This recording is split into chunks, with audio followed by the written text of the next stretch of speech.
Flesh and Blood Commoner Vodcast, episode 24, first of 2023. Yeah. Definitely a week late, but, life. But this time around, what we're going to do for the first episode of the year is we are going to spend it by thinking about last year. Exactly, yeah. And specifically, we are going to be ranking all of the decks we built on an episode during 2022. Just 2022. Just 2022. So no Briar. And definitely not because the Briar deck has changed a lot since then, and we didn't want to have to think about what new Briar is compared to old Briar. Yep. Whereas every other deck here, well, Data Doll has changed somewhat since we built it. True, but I don't think that would have changed the ranking, would it have? it would not change the ranking, and I think it's just gotten not better. Anyways. So it got worse, and then it got better. But we haven't adjusted it. It's recently gotten slightly better. I feel like with the new hyper drivers, it may actually be better than the rare Data Doll. Really? I think it might. Okay. Only because I think hyper driver is a more useful one than the rare one that gives dominate is really good. But I guess we're already getting in the list here, but we're gonna go from worst to best. Starting with our worst deck of 2022, which is the most competitive version of this hero, who just happens to be terrible, which is Data Doll. Yep. It pains me to put her here, but 3 intellect is backbreaking. And her ability is not that great from it either. Find us a worse deck that's competitive. Yeah. That we could make, and then we'll change the list. Maybe. So I think this is really what is like the bullet to the head of Data Doll for me, and just making it awful, is that there is another hero you can play in Commoner who is almost always a bad hero, and that is Cavdane. Right. Because everything Cavdane does, other classes can do better. Except Data Doll. Because the 3 intellect means that if you take the exact same list with Data Doll and with Cavdane, Cavdane will be better. And she's the only one that fails that test, aside from maybe Kano. Kano may also fail that test, in the sense that since Kano starts with less health. So I guess Kano and Icelander have that problem, that both of them start with less than 18 health, or less than 20 health. So in theory, if you take the exact same list with Cavdane and them... Oh, and Benji. Yep. And KO maybe too. Okay, so more people fail this list. But the thing is, if Kano with the same exact deck as Cavdane beats Cavdane, I'm not shocked. Right. If Data Doll with the same list as Cavdane beats Cavdane, I am a little shocked because she has 1 less card per turn. And I think that is more painful than having slightly less health. So I think that's just the big thing, is that I think Data Doll will always be the worst deck until they print cards that specifically either A, print a card worse than Data Doll. Right, that's true. Or B, they print cards that are Data Doll exclusive that are good enough to make her better, which I don't know how you do that. Especially for Commoner, because if they print more cards for Data Doll specific, they're probably going to be Majestic or higher. It would have to be like the other specialization card. It would have to be common items that get benefits from having lower intellect or something like that. Yes. Or better more items. mechanologist items, and there's and like her getting free ones just makes it... They have to be like items that boost, so that they also are more likely to give you free items. But yeah, so pretty unshocking, I think, for anyone who saw all the lists we made over the year. Data Doll, not great. And when we built her with rare items, which now would be you can put in more hyper drivers, which I think does improve her. Mm-hmm. Only because the problem with less cards in hand is that it's very hard for you to pay for things, and so more hyper drivers to help you pay for things is actually pretty good for the deck. So even though she has lost the rare equipment that gives dominate to attacks, I think it's okay considering the fact that she'll have more hyper drivers, which this list does not reflect that, but You would almost certainly find a way to get those hyperdrivers into this deck. Yeah, it's pretty simple. It's like the whole point of the deck. It would just be a matter of figuring out what attacks to cut, which may end up being more on the red side. Oh yeah, the red. Oh wait, no. So red is 16, 8, 16. Oh, interesting. We did make an even split between red and blue. Kind of makes sense. But yeah, so uncontroversial pick. We both did a tier list, and then we averaged the two together to get our group list here. And Data Doll averaged at a perfect 7, as we both put her in last. Yep. There's only 3 that we put in the exact same spot. And the number 6 pick is also one of those, which is Weapon Master Benji. Yep, poor Weapon Master Benji. I feel like we may be a little too hard on it. We do have a game that has not actually come out on the channel yet with him that may be coloring our perspective, and I think the matchup was the worst part for him. Yeah, it probably, definitely, absolutely is the worst matchup. So I think that may be coloring things a little bit poorly for us, but it's just, we knew it was kind of a meme when we built it. Right. And I think it ended up way better than expected. I also took in consideration the other decks on this list. Like, in comparison, how I felt he might do. He would do against them? Yeah. Yeah. I think that's kind of how I felt too, except that's why it was such a toss-up for me between 6 and 5. I could see that. Is that I feel like maybe he is consistent enough to outperform the next deck on the list. But it's weird to put him second to last because I still think the deck is actually pretty good. I really do. I think the deck's not bad. I think he could do a lot. Oh, we even have... This one is the edited version, too, because we have Tide Flippers from Uprising. Okay. But yeah, no, I just feel like the decks are awful. I don't think Tide Flippers are from Uprising. No, they are. Are they? Yep. You sure? Yeah, they're from Uprising. Not Dynasty, they're from Uprising. Okay, yeah. The boxes look exactly the same, but but different sets. But yeah, I mean, like, this deck is still pretty solid. Things have changed about this deck since it came out. So when we built the deck, we worked under the assumption that the needles break on the defense step before you can do reactions. We built it under that assumption, and then the comments told us that that was not the case, which, looking up how the rules worked, is true. It was not the case. You could alter it afterwards. But since then, they have also rewinded that ruling, and so it does break on the defense step. So the logic we used in building the deck is actually accurate again, that you do need to pump the needles before they attack to prevent them from breaking. Which did factor in the game we played of him, too. It's almost like we knew that was going to happen. Yeah, see? We planned. We planned ahead. Now, also, too, we did build the deck before the possibility of Crouching Tiger Benji existed. That which is true. I think after our discussions is probably not the best version of Crouching Tiger, but it could be the best version of Benji. Possibly. There is a possibility of that. But... ultimately, because he is kind of memey. Yeah, I still like Crouching Tiger Katsu better. I don't know if that's the best version of Katsu in Commoner, but... Yeah, I don't know if that's true. I think it is probably the best place for Crouching Tiger, though, because of your ability to tutor out everything you need.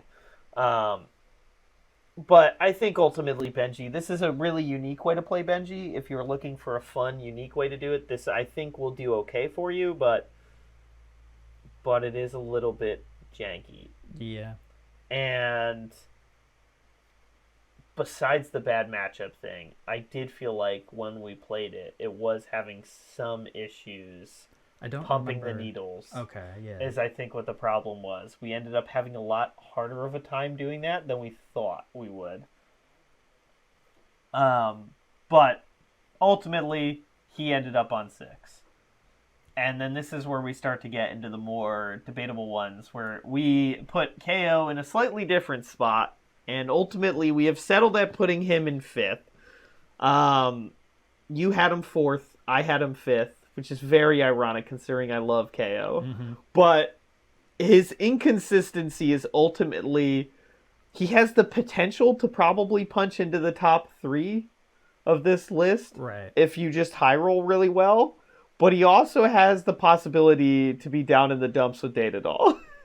I think he'd still probably beat Datadol if you halved all of his attacks, but I think it would end up being a lot closer than KO would be comfortable admitting. But I think consistency was probably the biggest issue here. Despite the high heights of attacks, the consistency of it brings it down. And you put him higher because of that high heights, right? I did. Yeah. I did. You were looking at like his penultimate turns where you can have like that 22 power dominate attack, which is absolutely disgusting. It was like Briar could do more damage in one turn than that, but hers wasn't going to be dominate where you could only block with one card. Right. So that does make KO look really good. It's just the question is how often will that happen? And I feel like it probably will happen once per turn or once per game. Yeah.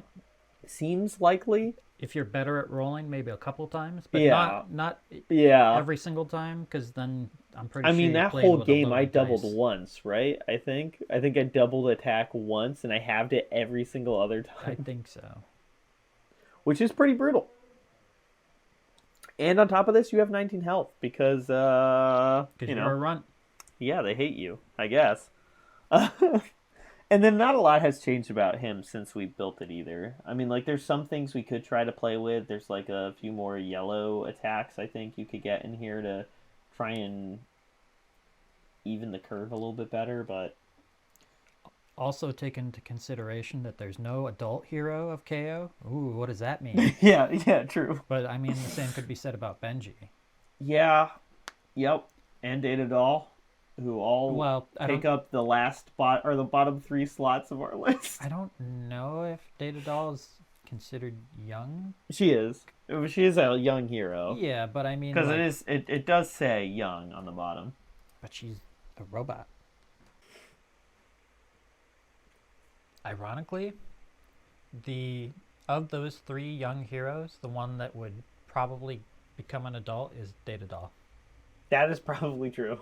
I feel like she could be put back together in a different way. I think that's true, actually. That's true. Put back together in a different way. Yep. That'll be the adult version of Datadol. It's Datadol, looks like Datadol, but what it does is totally different because they just built a new Datadol. They took the parts, they took her apart and we're like, we can build this better. Yep.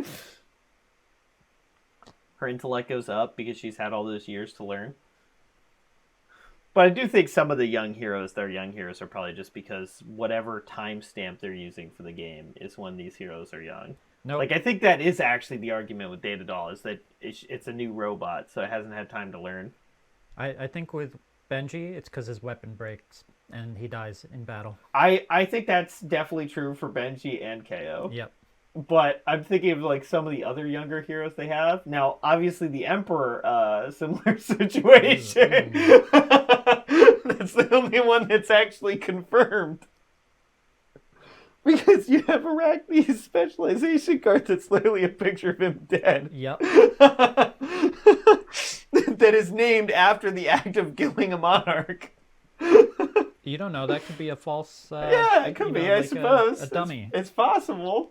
It's possible. But like Shiana, for example, the shapeshifter one, I feel like that one is not young because she dies at some point. Or because she stays young forever. Oh, maybe. Who knows? It's part of the shapeshifting thing. Yep. Same for Taylor. So, like, obviously the Bard is also a young hero. So that's definitely a similar thing to Benji and KO. Yeah. Probably was too annoying combining everyone's decks together. And so someone had enough. They had enough of his nonsense. It's like bards or whatever in minstrels in Assassin's Creed. Yeah. That's exactly what I was thinking of. Just knifing minstrels in Assassin's Creed. Mm-hmm. It's probably what happened to him. Cavdane probably made a bad deal. He's also from the pits, right? Yes. Yeah, is live fast, die young. Yep. Who else do we have that's like a young hero only? The Guardian? I don't know enough about the Guardian to comment. The majestic one. Yeah. And genius. What she you probably got too drunk, alcohol poisoning. Oof. Possible it is. That is an Everfest one. Is that what happened to What You Need too? Actually, No, what? Wait, is he? He He's is, old. He is described as a young hero. It does say hero, merchant hero young. But you're right, he's an old ass man. He's young at heart. Yeah, I guess. Anyway. And then there's Kasai too, who is one of the decks we will be talking about. I could definitely see the live fast, die young for her too, but yeah. So young heroes, KO and Benji get the short end of the straw because one is kind of weak and the other is very inconsistent.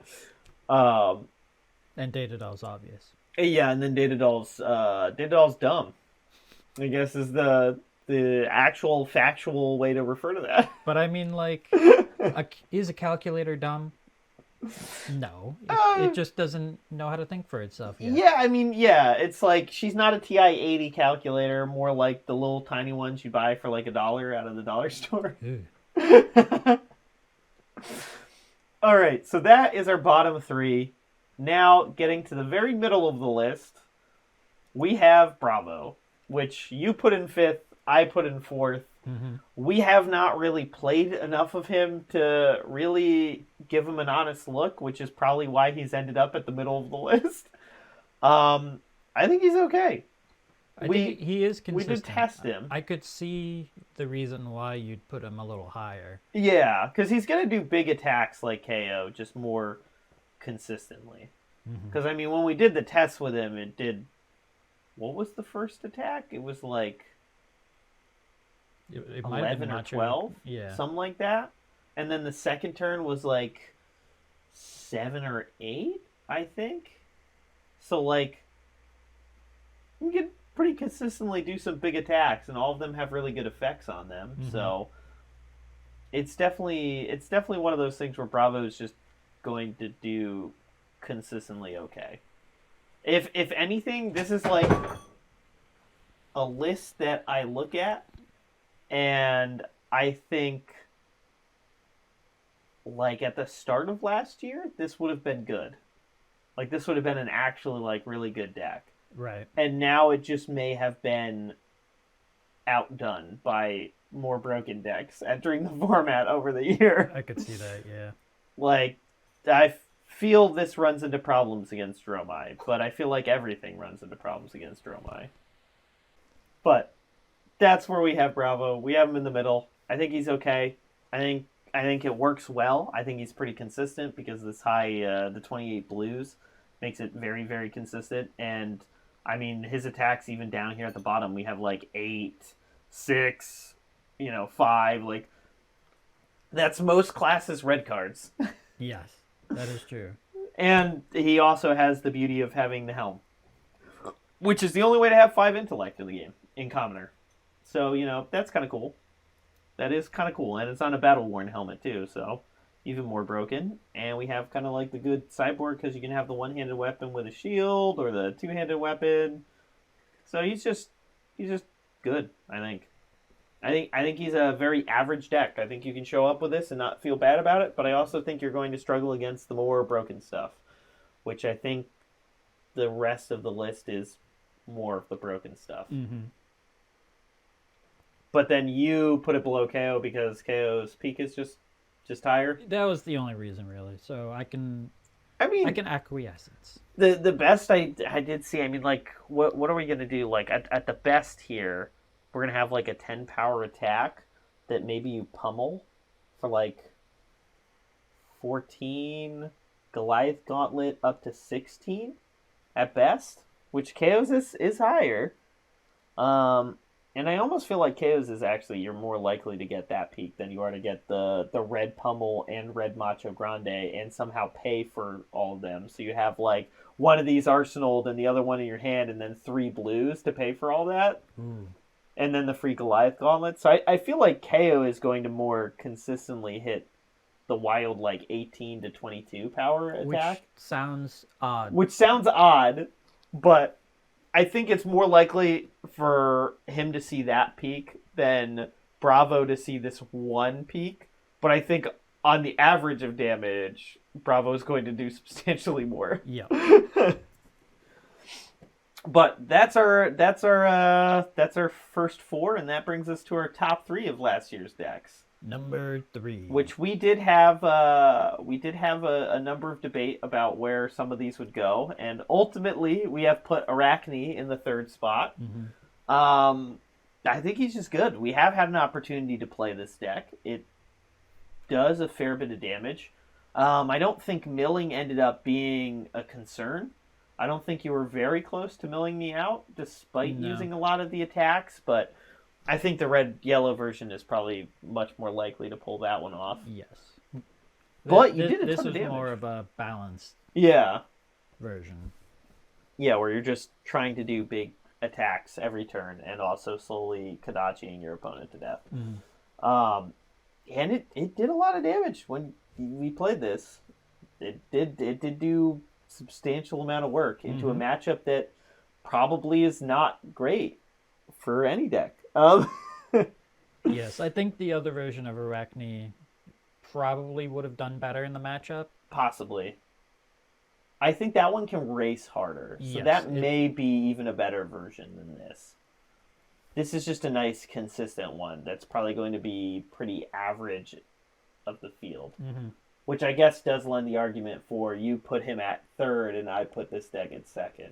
So that probably is a decent argument there, is that this is probably the more average version. Yep. The less spiky one. Still not sure how I feel about the equipment with like talismanic lens and things like that, but I didn't hate it. And then otherwise, I mean, yeah, everything here is pretty solid. The deck works incredibly well. It had a very, like, you didn't really brick at any point with it. The only concern with it was just that sometimes I wouldn't be able to complete the contract, but it doesn't matter that much for what are you commoner. Gonna do with the silver? It just means like you have to pay less to draw a card for something or whatever. Yeah, I guess. Yeah. I guess the thing with that is when you get the full blue hand, you can try to draw into reds. The nice thing with this deck, though, is that, like, Icelander, when I played that, ran into a problem one turn where I drew, like, all red cards, and now it's like, uh-oh, things are very bad for me. Yeah. Whereas with this deck, we are heavily blue because we've built around using blue cards. But if you draw into an all-red hand, everything costs 0 or 1, so, like, it's not going to brick off that. Now, like Icelander needs a blue card in its arsenal, so if you don't have a blue card, you are in trouble. Whereas at least Arachne is like, yeah, it'll work. It'll work with whatever color you get, unless you pull all of your Razor Reflexes. Then that kind of sucks, but you know what? You'll still make it work. I suppose if you pull all your Razor Reflexes, you can still Spider's Bite and pump them, which you did too, didn't you? And that hurt a lot because I think Spider's Bite, you don't block. It was before you had any dragons out, or not to spoil. Not to spoil the matchup. Yeah. It was originally, but even I think one of your last turns, I think you did the same trick. You were thinking about doing the same trick because since it's a Kadachi, you're really not super incentivized to block it because it's only 1 point of damage. And while it does have that on-hit effect, like, it doesn't feel good to block it. Yep. And that's how Arachne wins. That's how he does it. He then Razor Reflexes you, or, now you have a hard time blocking his actual attack that matters. So, yeah, I think he's just a solid card, and I could definitely see you placing well with this if you took it to, like, an event or something like that. I feel like this is a good one. Yep. And then possibly the red-yellow one's even better. But that's how we get him into our first card in the top 3. And up from here, this is another one you and I disagreed a little bit on, and that I put this one in 3rd and you put it in 2nd. That is correct, yeah. But I think there is a little bit of recency bias on that one, and I've seen Arachne a lot more recently than Lexi. For me, I felt like Lexi has a lot more control over the matchup. Mm-hmm. And so I feel like she can... It's easier for her to shut down, say Arachne. And as you pointed out, she did beat Briar, pre-nerf Briar. Oh, I don't know if in she the head-to-head. beat Briar, did she? She did. Okay. She did. But it's a technicality in the sense that if you did something slightly different that you forgot about, then you would have won with Briar, but it would have been close. I still don't believe you. And and that was pre-nerf Briar. That was Briar at the peak of her power. Mm-hmm. So that and to be fair, Lexi has only gotten better since. They have printed more ice cards. They have printed more ranger cards that are good. We have not updated Lexi. We did a little bit, I think. I think there's some amount because timidity points in here now. So we updated it to Everfest, but we haven't updated it to Dynasty/Uprising. Right. I don't know that Uprising gave her much. I'd have to look again because there's not a lot of generic ice cards that were added. Mm-hmm. And they do need to fit like a certain thing for her to actually want them. But I mean, she has only gotten better. Nothing has gotten worse about her since then. Mm-hmm. The only thing that could have gotten worse is that there's more broken decks that have come out that could power creep her. Right.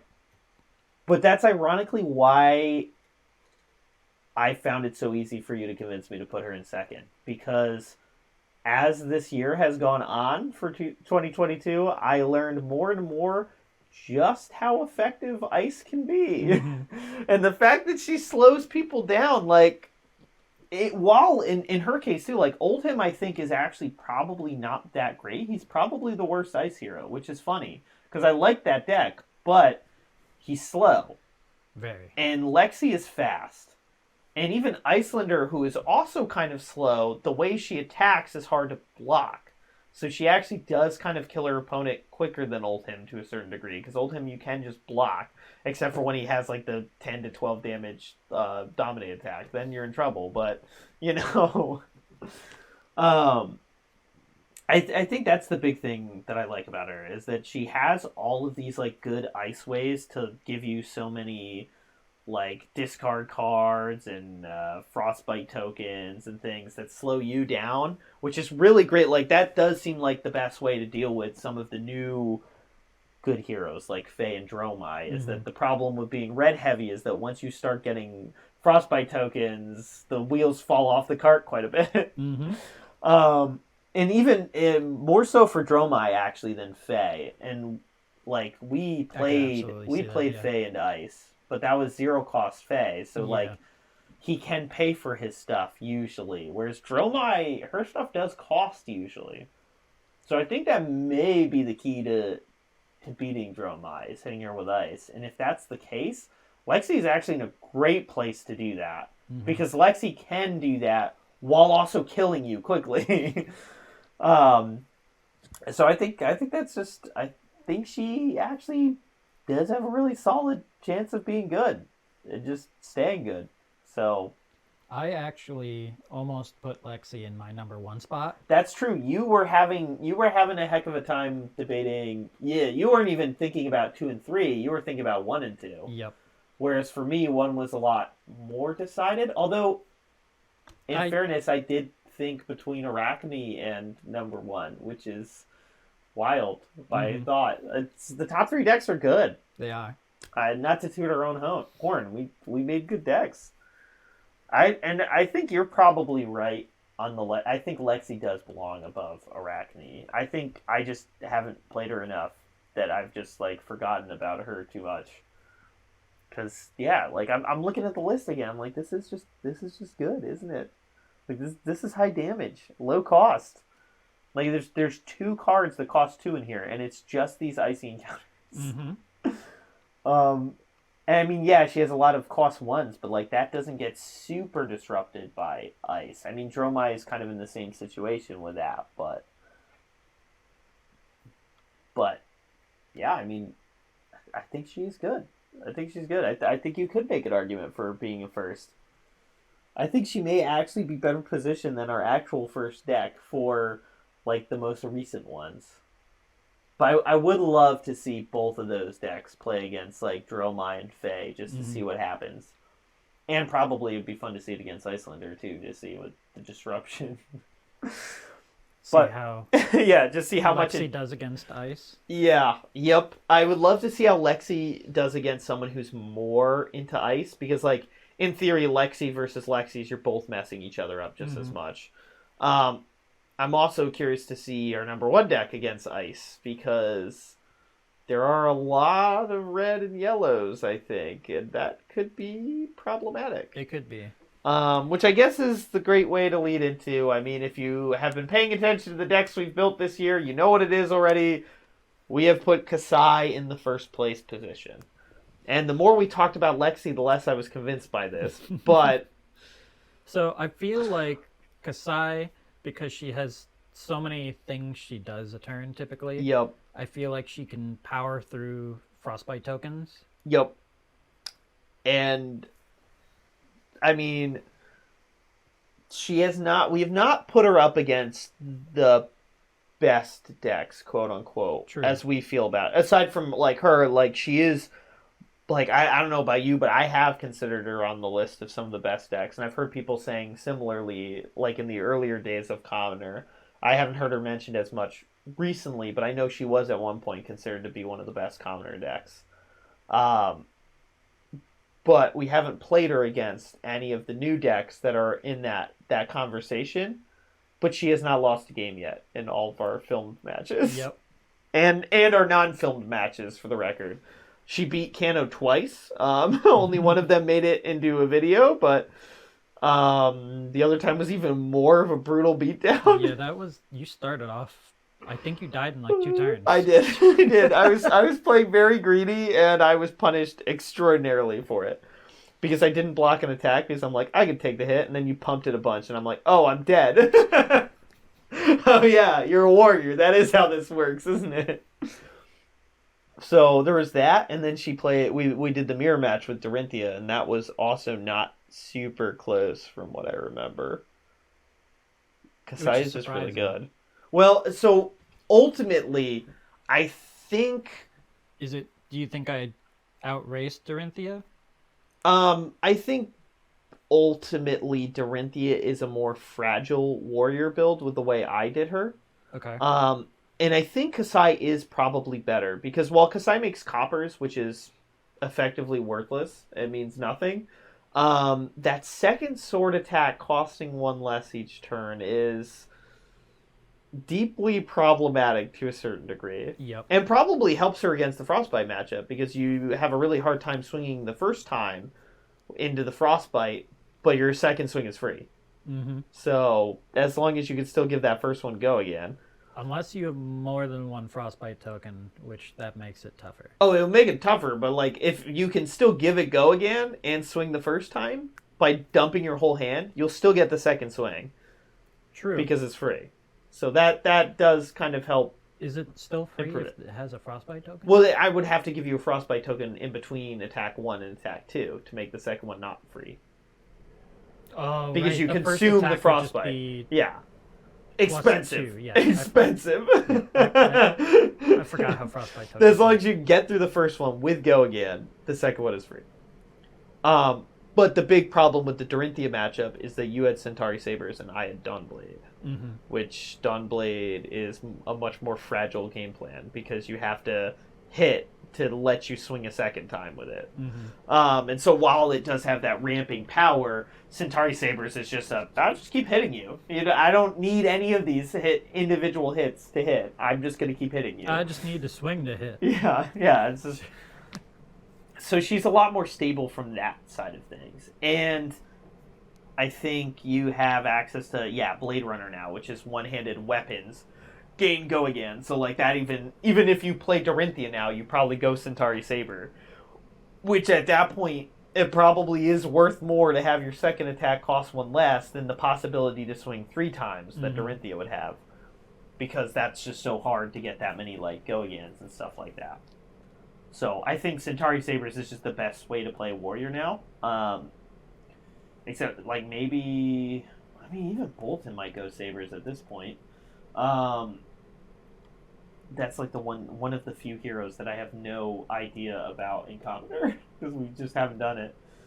We've played it, but I think that was just... We've played him, but we've played him as the Precon Blitz deck. Precon and maybe Sealed. Oh, and Sealed. Yeah, we have played him a bit in Sealed.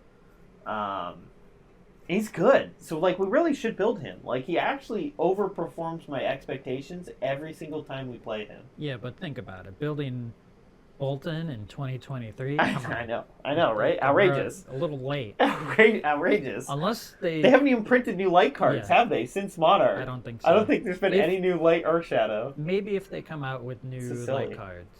Yeah, they really should. I don't know why none of the like supplemental sets have brought that. Yeah, I want to restructure my chain deck. Yeah, speaking of decks that were really good and then have just been like, they gave you Seeds of Agony back, and Chain's not really in the conversation. I think it's just because, I don't play that deck the way it should be played. Well, I think you lost a couple of games to that, and I think you've learned since, and we haven't played it enough since. Yeah.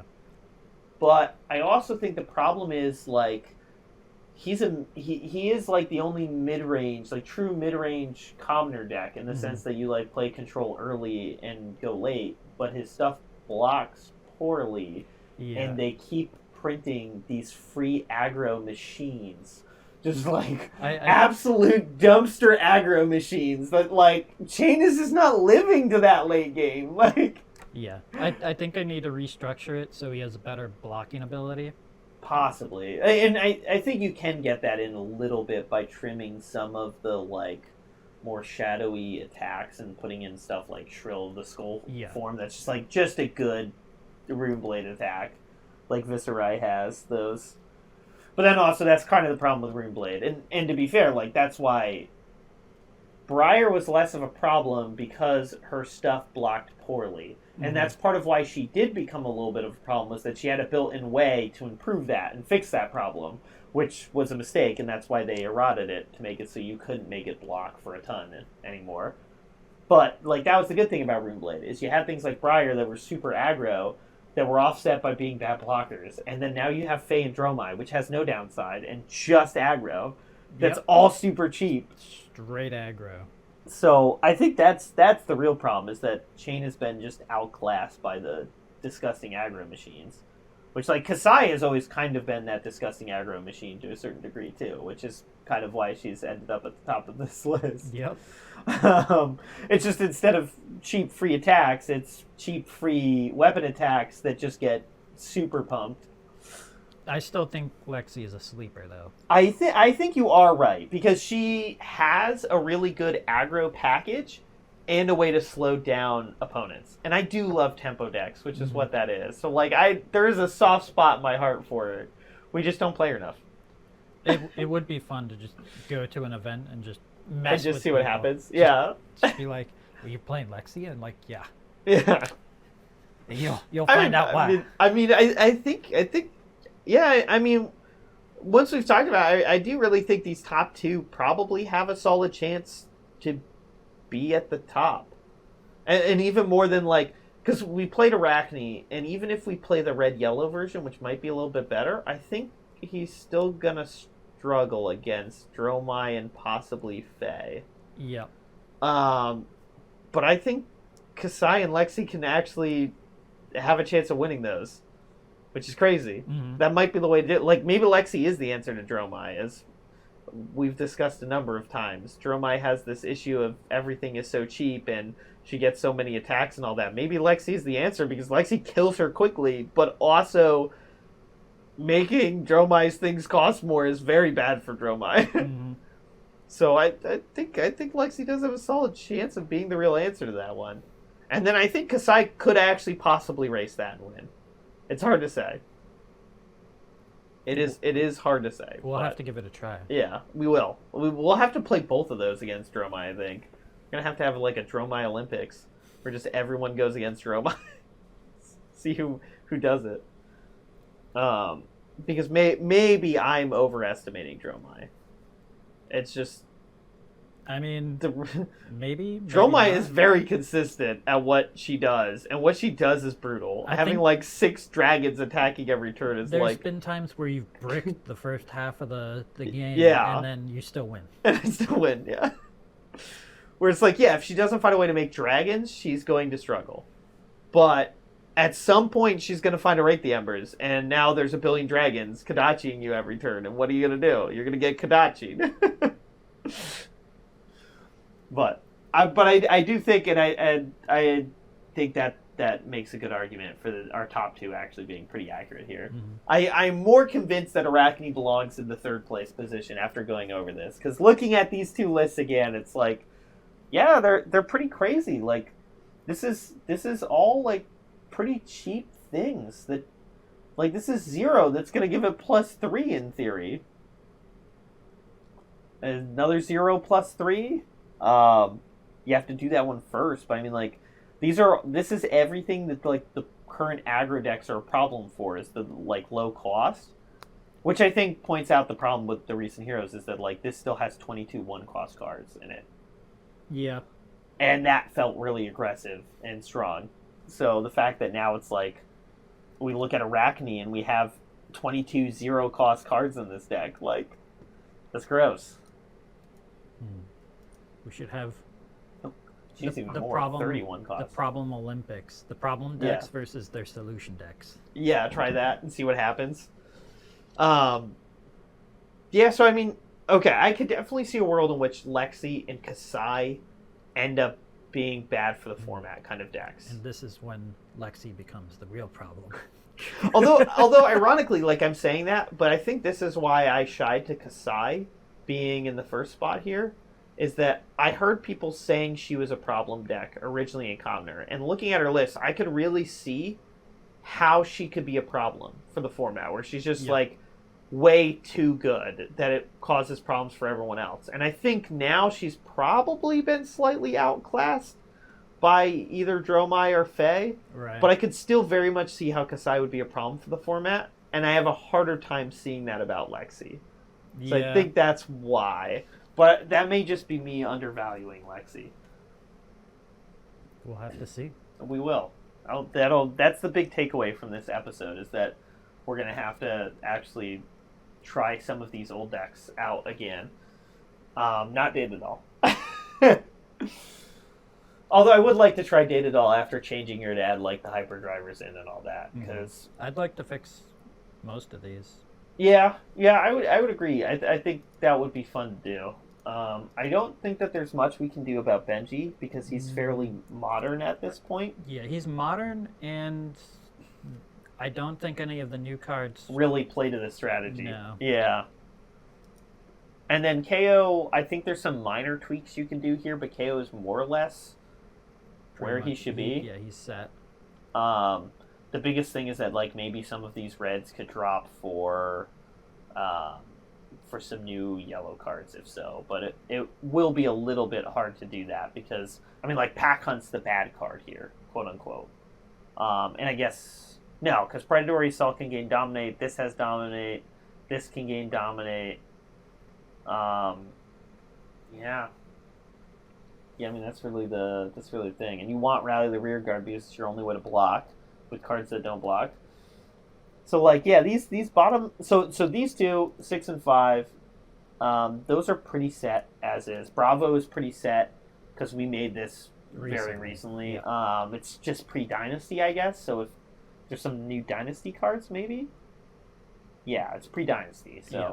We could look at Dynasty cards to add to it, but, like, yeah, these 3 are pretty set. We can change Datadol definitely needs changes, but she's not going to change in her ranking. I don't think we could change this deck enough with new cards to move her up a spot. I don't think that happens. I think she's still going to be in last, but I do think Hyperdriver will make it a much more fun deck to play, because I think it'll be more likely that you are able to do things with her. Mm-hmm. Because, like, the big problem with Datadol is she can't block. Like, because if she blocks, then she does nothing on her turn.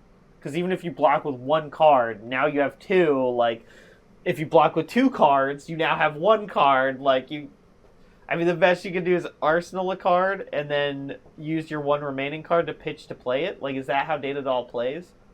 Are you supposed to block with 2 cards every turn to try and soak less damage? And then you just go, okay, 1 card, arsenal it. Pass my turn. Block 2. Use the last card. Pay for that card attack. Next turn, block 2. Arsenal a card. And the following turn. It just feels bad. Which is like she's still going to die there. Yeah. Because blocking 2 means you're soaking 6 damage out of what is probably 8 to 10 damage every turn from most decks. So that's still dying. Mm-hmm. Arachne doesn't need to be changed, but it's just doing the red-yellow version that you've built and trying it. Yeah, the mill version of Arachne, comparing it. That's actually just kind of also like the aggro version. Now that I think about it, it's an aggro mill. Yeah, it's aggro mill. Or it's aggro. Well, because what makes it mill is that you're attacking a bunch and getting more contracts. Or like more. It's like the mill is the side hustle. Yeah, exactly. It's if they just like full block, you mill them out. So, obviously this deck is built off the most recent set because Arachne is from the most recent set, so this one is pretty much done. Lexi needs to look at Uprising and Dynasty because this version we have right here was built to Everfest with the timidity points, so we just have to look at this again. I can't remember if there are Her deck is such a pain to upgrade, though. Yeah. Because it's so fine-tuned in what it does that it's so hard to change pieces without breaking it. But, I mean, the ice cards in here are all fairly mediocre. Like, just the straight ice cards. Mm-hmm. So, I think those are probably the easiest thing to change and upgrade. And then maybe, like, the blue Overflex. That's just here for a pump spell and reload, I guess. Yep. So, this will be one to definitely look at. And then Kasai, this is to Everfest, I think? Yeah, because all the Blade Runners put into it. So this one still needs to look at Dynasty. I honestly don't think there was anything good. Too crazy, from Dynasty. Yeah, Warrior kind of got shafted on that one, I think. But they are pretty good about that, where I could be wrong. I don't remember exactly. I mean, I don't think Ninja suddenly got really better in Dynasty or anything like that. But like you had Everfest where all the Ninja cards sucked. And then you had, more or less, and then you had Dynasty where the Ninja cards are actually possibly really good. They're possibly really good, and they're their own subset almost of Ninja. Oh, that's what the problem was here. Okay, it's that all this stuff gives piercing, and piercing is just kind of mediocre. Like, it's not bad, but the non-piercing version is better. Yeah. In theory. I mean, I guess maybe there might be some argument for replacing some things with puncture because, like, the red one is +3 and piercing 1. Mm-hmm. So I mean, like, it's possible 4 damage for 1. So like maybe some of these could be replaced. I mean, I do think Out for Blood is probably, well, I don't know. Maybe the other one's better. And isn't piercing based on if they block use with equipment? Equipment, yeah. So, I mean, yeah, maybe you could do, like, instead of Stroke of Foresight, replace it with that. I mean, like, this is just, like, an extra, like, a change card out thing, which is mediocre. Mm-hmm. Oh, I guess Puncture is just better than this, isn't it? Better than Thrust? Yeah, I mean, it's strictly better, right? Yeah, it blocks for more, and it does more damage, and it costs the same amount. And it's an attack reaction. There we go. Boom. Done. Thrust out, puncture in. Mm-hmm. I don't know if there's any more that we would do that with too, but was like On the Knife's Edge yellow good or not good? Yes, that's the go again. Okay. For 0. Yep. So, never mind. Yep. Knife's Edge is good. Yep. All of our yellow cards give go again. That's what they do. Okay. Biting Blade. Oh, maybe just because it costs 2. It does cost 2, but it also can pump. Like this could pump 3 in theory on a turn. True. Because it gives +2 to the current attack and then 1 to the next sword attack. Yeah. I mean, it is hard to tweak this one a little bit. Maybe, like, instead of blue Out for Blood, you put, like, blue Puncture in. Just because maybe +1 plus piercing 1 is better than, hey, if I get to attack again this turn, I'll get +1. Mm-hmm. And does Puncture... No, Puncture doesn't require them to have blocked or anything. Yeah, so... Maybe that. Maybe the red and the blue Puncture. I don't think you're going to do Visit the Forge. that just gives piercing 3 to all of your stuff for 0. And you got to do it first. Mm-hmm. So like they could just block fully from hand and no equipment, and it does nothing. So that's the bad one. Right. And then obviously Felling Swing is not going into Kasai. Nope. But it does make it very tempting to try and build Bolton with axes. That is true. just to see what would happen if we have like red Felling Swing in there, just to be like, yeah, this attack swings for +6. It is good that puncture is an attack reaction. Yes, this being an action does kind of hurt it. But yeah, so all right, puncture could probably make the cut for Kasai, so Kasai will get a little bit better too. But yeah, I guess that is our tier list, our ranking of our decks from 2022. Yep. Do we even just mention where we would think Briar would go now if we did want to put her in the list? Let's see. How would Briar do? We know how Briar did against Lexi. It was so I feel like Briar would lose to Lexi now. Yeah. Because I feel like Briar was supposed to win that game, but that was still barely. Right. Like, I had you low before that point, so you would have won at, like, 2 or 3, I think. And that was when she was kind of broken. Yes. And you did have Ball Lightning that game. You did use it more than that one time that you missed the lethal with it, but you actually used it earlier in the game, too. Yep. So it did affect that game. So I guess Briar's got to be below Lexi now. I think it's above Bravo in KO. Yes. So that means, is it above or below Arachne? I think if I'm honest with myself, my just gut reaction off the top, I would say better than Arachne. Yeah, I think so, just mainly because of the arcane damage. Yep. The arcane damage and the fact that everything already has Go Again. Mm-hmm. Whereas, like, you have to build the red-yellow version to find lots of ways to give things Go Again, whereas Briar is a Rune Blade, so everything already has Go Again. Right, and I think it's all 0 cost, too. It does. It's a lot of 0 costs and a couple of 1 costs in there, but not much. That's true. And then the arcane damage. Because I do actually think, like, I think there's a world in which Briar could still be a problem. I don't think she is, just because lost too many good things. Just because if Ball Lightning was a generic attack or a Rune Blade attack, and that was it, losing Ball Lightning would have sucked because it would have lowered your ceiling. Mm-hmm. But it's the fact that was her lightning cards, and so she had to find new ways to get lightning in to keep the balance. That's what really hurt that list. And that's why I think it's probably not super broken, but I could see a world in which you beat like Faye and Dromai with Briar. Mm-hmm. I think she could still probably go toe to toe. What about Kasai? Beat Kasai with Briar? Yep. Yeah, I think you could try to race. Okay. So what you're telling me is Lexi is the real number 1. No, well, I guess in this specific instance, I'm saying, but that's because Kasai can't slow down Briar. Yep. So it really just comes down to who's faster.